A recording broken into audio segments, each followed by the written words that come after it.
Part 3.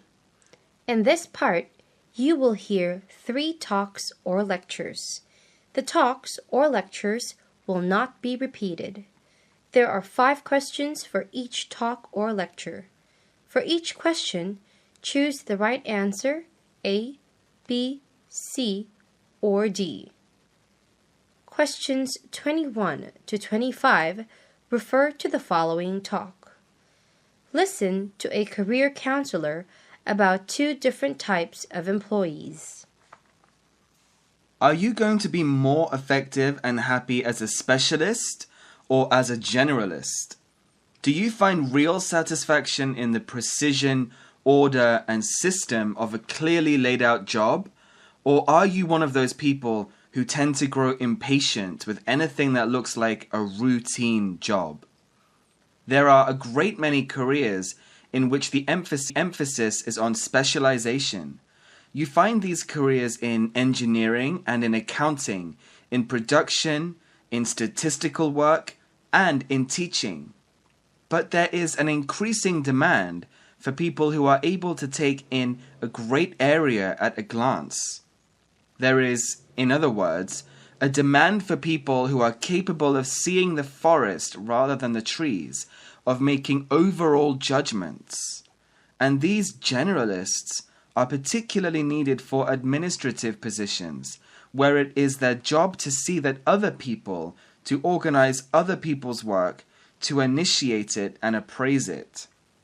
Specialists understand one field. Their concern is with technique, tools, and media. They are trained people, and their educational background is technical or professional. Generalists, and especially administrators, deal with people. Their concern is with leadership, with planning, with direction, and with coordination. They are educated people, and the humanities are their strongest foundation. Any organization needs both kinds of people, although different organizations need them in different ratios. It is your job to find out, during your college years, into which of these 2 job categories you fit, and to plan your career accordingly. Questions 26 to 30 refer to the following talk. Listen to a talk given by an economics instructor. One of the major problems in our economy is inflation, a situation in which prices are going up faster than wages. Thus, a person has to work more hours to pay for the same items. For example, let's say that this year a loaf of bread costs $1 and the average salary in the United States is $10 per hour. That means a person could earn enough money to buy a loaf of bread in 1/10 of an hour or 6 minutes. Then, halfway through the year, the price of the bread goes up to $1.25. While wages stay the same, that means that a person has to work 1/8 of an hour, 7.5 minutes, to buy the same loaf of bread. Now, let's say that at the end of the year, wages go up to $11 per hour, but the price of the bread goes up to $1.50. Now, a person has to work more than 1/7 of an hour, over 8 minutes, to buy the same loaf of bread. As you can see, if more and more work time is spent earning money to buy loaves of bread, employees will have less money left over to buy other things. Inflation means that the same money buys fewer things, and everybody's standard of living goes down, even if salaries are going up. Some kinds of inflation are worse than others. Moderate inflation does not distort relative prices or income severely. Galloping inflation happens rapidly, say at a rate of 100% or more within a year. And then there is hyperinflation, inflation so severe that people try to get rid of their currency before prices rise further and render the money worthless. Times of hyperinflation are usually characterized by social and political turmoil. Questions 31 to 35 refer to the following lecture. Listen to a lecture in a psychology class.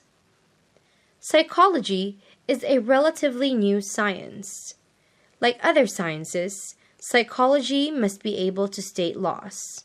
A law is a way of organizing knowledge about something so that we can make predictions.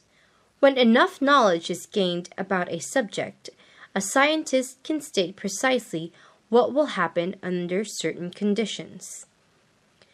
We experimental psychologists are interested in developing laws about human behavior so that we'll be able to understand and predict what people do and why they do it. Of course, to develop laws about human behavior, we must assume there's some regularity to it.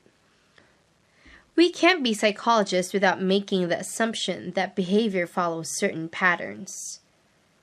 One of the major laws psychologists have discovered is called the law of effect. The law of effect states that whether or not a person will repeat a behavior depends on the effect that behavior has. If an action is rewarded, it's likely to be repeated. If the action is not rewarded, or if it's punished, it's not likely to be repeated. How do psychologists state laws? First, using available knowledge, a psychologist makes a hypothesis about behavior. Then, the psychologist tested the hypothesis through an experiment. But even if the experiment proves the hypothesis was correct, it's not yet a law. It's just the beginning of the work. To arrive at a law that will apply to all humans, many repetitions of the experiment must be conducted under different conditions. Only repeated verification, especially proof that the behavior can be predicted, will result in a law.